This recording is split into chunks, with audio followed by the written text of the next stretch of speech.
Halloween night, in the heart of Napa Valley, 19 years ago, 3 roommates, Lauren, Adriane, and Leslie, had just finished handing out candy to the kids in their neighborhood.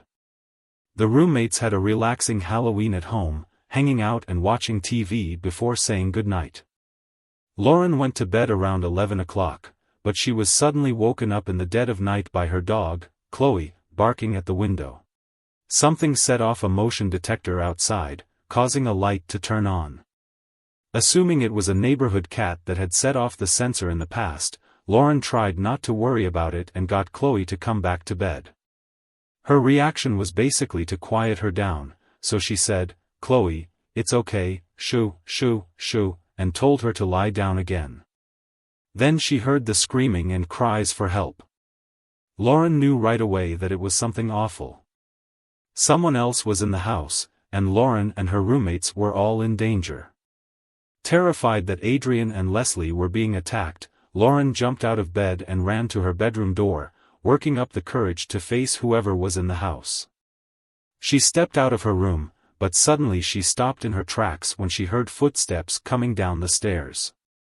I have never, ever felt that terrified. Not knowing what to do, I just ran into the backyard. I thought, this is a race for me to get to the door before he does. Lauren made it out the back door and hid. She didn't know if the intruder had heard her go outside or not. She waited, heart pounding as she wondered if they would come looking for her, but miraculously, the footsteps didn't follow. Lauren thought she heard the person leaving through a window. She didn't know where they went, but she bravely went back inside the house to see what happened and help her roommates. Lauren ran to the home phone to call the police, but it wasn't working. She rushed to Adriane and Leslie on the second floor, but nothing could have prepared her for what she was about to see. I noticed blood on the walls and everything. It was like a horror movie. That's what I thought, exactly what I thought when I was up there, this can't be happening. When she got upstairs, she found both of her roommates on the floor. Leslie was dead, and Adriane was clinging to life. Lauren didn't have any time to process the shock, but she knew she had to do something to try to help Adriane.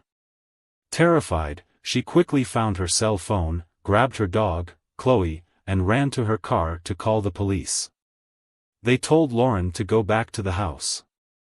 She had no idea if the killer was coming after her next, but she turned around and headed back. Police arrived around 2:15 a.m. Shortly after the police and paramedics got there, Adriane died too. The attack took just 4 minutes, and Lauren was the only one left alive, with the killer vanishing into the Halloween night. In a few minutes' time, my entire life was changed. I'd lost my friends, my roommates, and I'd been left untouched. And I asked, what do people in my situation generally do? People don't generally survive in this situation. They're usually killed too. In February 2004, 8 months earlier, Lauren and her friend Adriane Insogna had found a house to rent together in Napa, California. She really genuinely cared about people and her friends and would do anything for her friends, and that's what I really admired about her. With the help of Adriane's friend, Lily, and Lily's boyfriend, Eric, the girls moved their things into the house. Shortly after, they met a group of young women who also lived in the neighborhood. One of them was Leslie Matsara.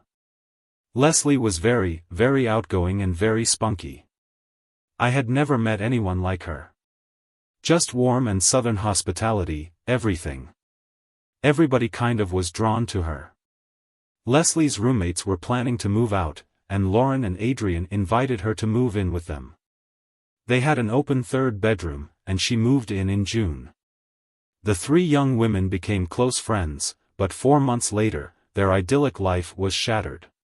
Police were digging through the horrific scene at the house, searching for any bit of evidence that could help them catch the person who killed Adriane and Leslie, and it was nearly impossible for their friends and family to believe they were gone.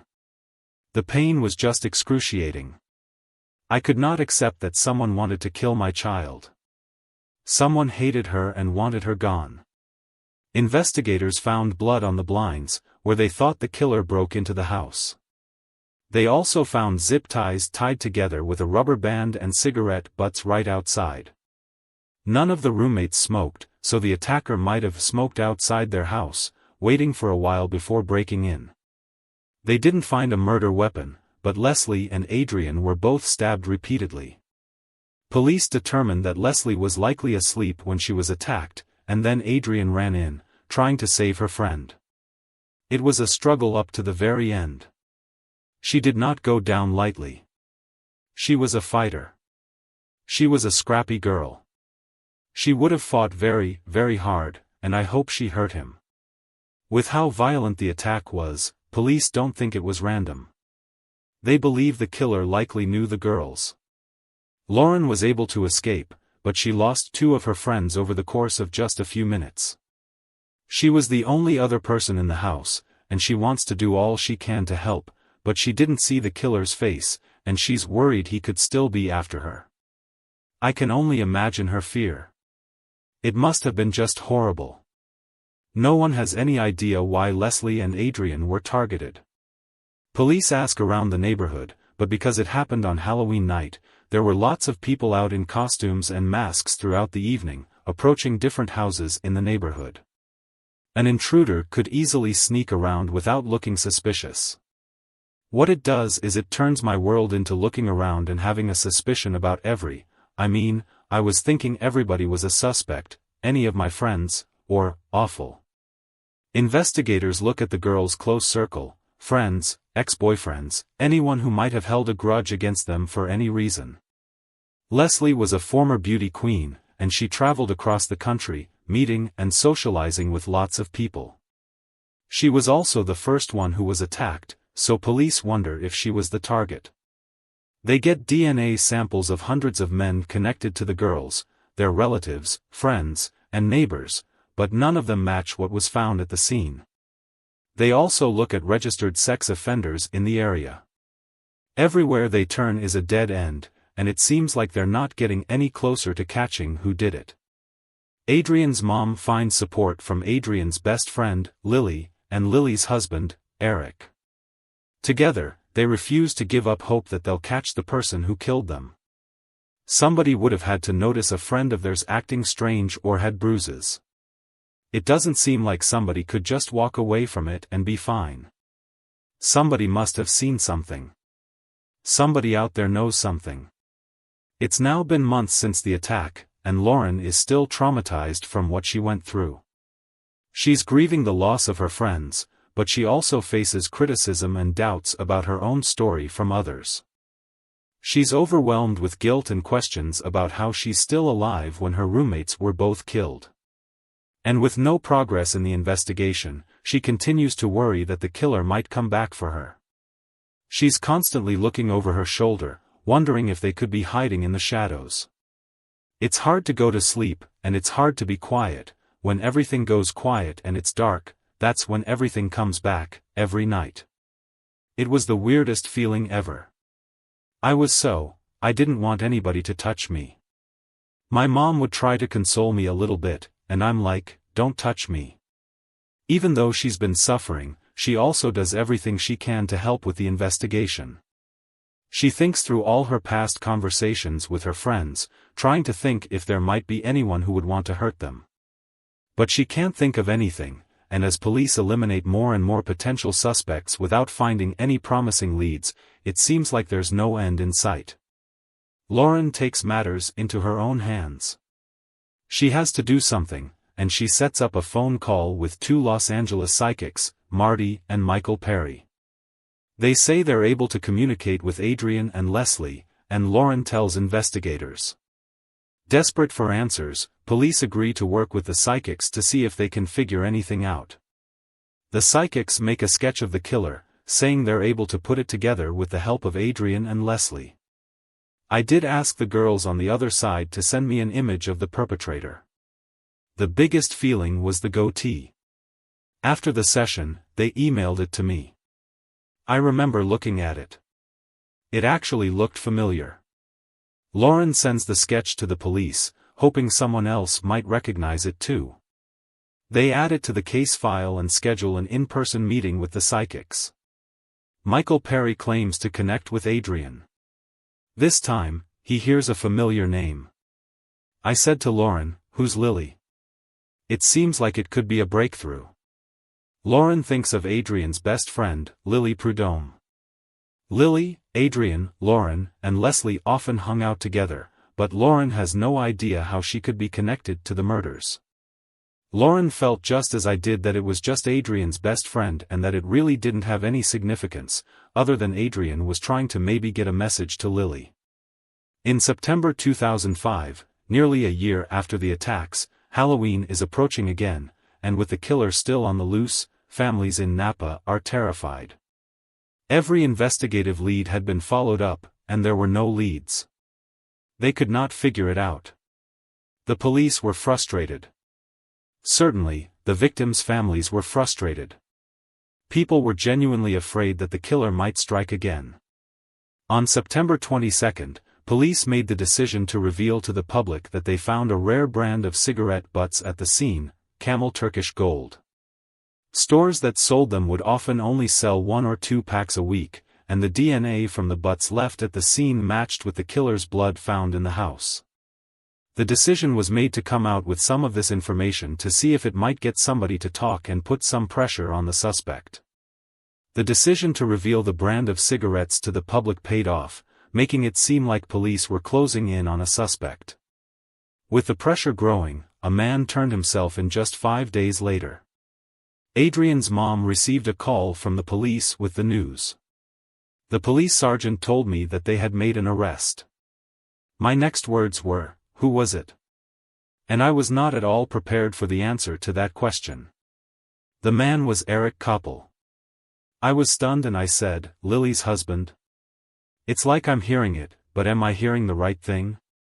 I thought of him as part of Adriane's intimate circle of friends, the same circle that had been supporting me through this difficult time.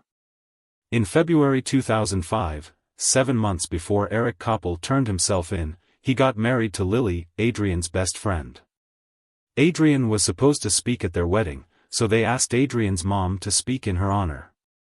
But now that Eric has been arrested for the murders of Adriane and Leslie, their friends and family can't believe he had been lying to them this whole time, even pretending to offer his support. I was just shaking and very upset. When I got off the phone, that's when it really kind of hit me, and I lost it. Right away, I was wondering how he could possibly have been overlooked. Eric had not been interviewed by the police, even though he was part of the circle of friends.